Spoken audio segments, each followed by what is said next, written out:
Hello, everybody. I'm George. I do a football degree at UCLan based on analysis. And today I'm just going to be looking at Bolton versus Plymouth and looking at some of the smaller details that maybe you wouldn't notice, but that maybe lead to more important things in the game. The first one I wanted to note was Joel Randall and Mason Burstow. The way they pressed was absolutely fantastic in the game against Plymouth. They set up as almost a front two. We defended in a 4-4-2 a lot of the time and switched it to a 4-2-3-1, as you'll see in a second. But they played well off each other, and this number 19 here, as you can see in the corner, he was their deepest midfielder. And we managed to shut him down an awful lot. So as the next slide shows, one of Joe Randall or Burstow was always on the number 19, as you can see in the circle. And Cozy Dubry here cuts off the man in the middle, leaving the man on the ball the option to go back or to go to the man out left.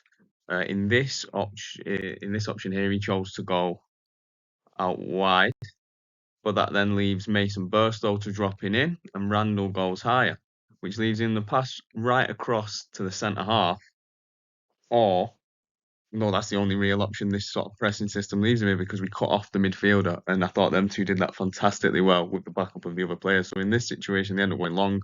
Teddy Sharman-Lowe picks it up, and his ping is absolutely ridiculous. So it's like an outfielder picking it up. We can live with that all day. We're forcing them to go long through that front two. There was a few times, well, more than a few actually, a lot of times they did that in the game, and it really set us up well going forward and press. Like if you look at the statistics, they had 61% of the possession, but a lot of it was just passing it between the back line because they couldn't get through the press. And we saw that a lot with Bolton last season. We was in that position where we were the team passing it around the back. Here, what I wanted to note was in possession, we had a bit of a shift. I noticed Mario Kosciuszko was dropping deep an awful lot with Thierry Gale sitting almost as a wide forward when we was in possession.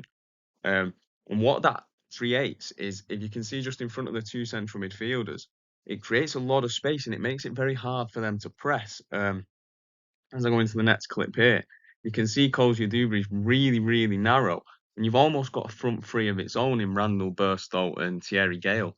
But look at the space Gale's got there, and also it leaves Plymouth's left back and left central midfielder in they're completely unaware of who they're meant to be going to mark here because you can't let Kosciuszko get the ball and turn, as we find out.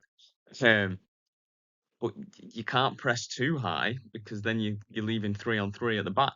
So it creates a lot of problems in itself. Just him dropping off into this sort of false fullback role almost. Not that I like player roles like that, but that's the equivalent of what you can call it. This tackle from Sheehan here, as Schumacher said in his press conference, it really did change the game.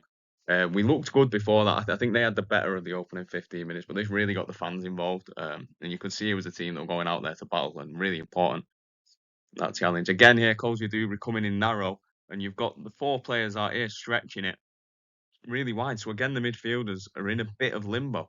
Ossia Tutu really, really wide as well, which allows Kosciuszko to come and tuck inside here.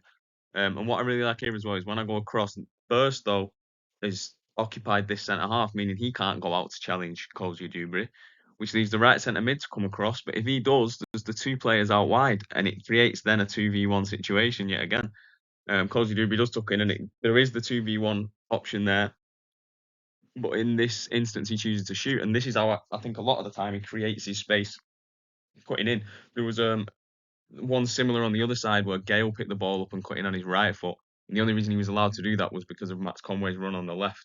It's slightly different setup on the right, but this is the way we sort of get Kosciuszko on the ball a little bit more, which is very important because he's incredible on the ball, as we saw. This is just to highlight when we've got the ball a little bit deeper. The two holding midfielders, I say holding, they do get forward quite a lot.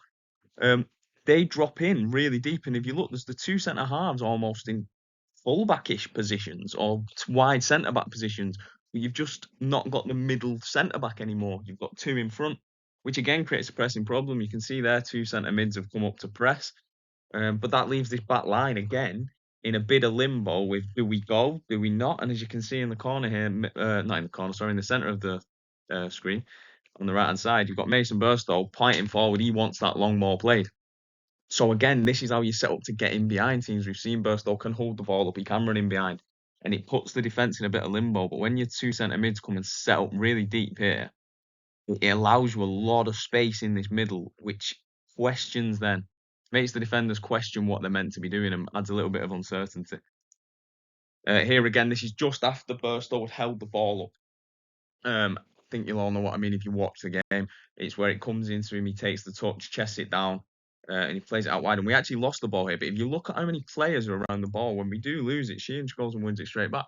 We've got 1, 2, 3, 4, 5, 6, 7, but 8 players in their half. So we set up off the long ball that if we don't win the first ball, or even if we do, but we lose the second, we're going to win the third or the fourth. We're there, we're competing, which again, we didn't see an awful lot of last year.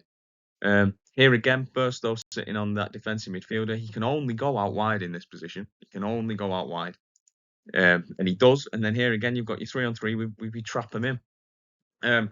So I think a lot of what we did really well was the pressing. I think defensively, we looked incredibly organised. The front two did really, really well. They completely cut the midfielder out of the game. I was a little bit surprised from Plymouth's point of view that they didn't try and rotate the midfield a little bit more. That might have caused us a few more problems. But we completely shut that middle bit down, really, which allowed then the wide players to get into the game. It allowed us to play them long balls forward because we were controlling the middle of the park. We was winning the second and third balls.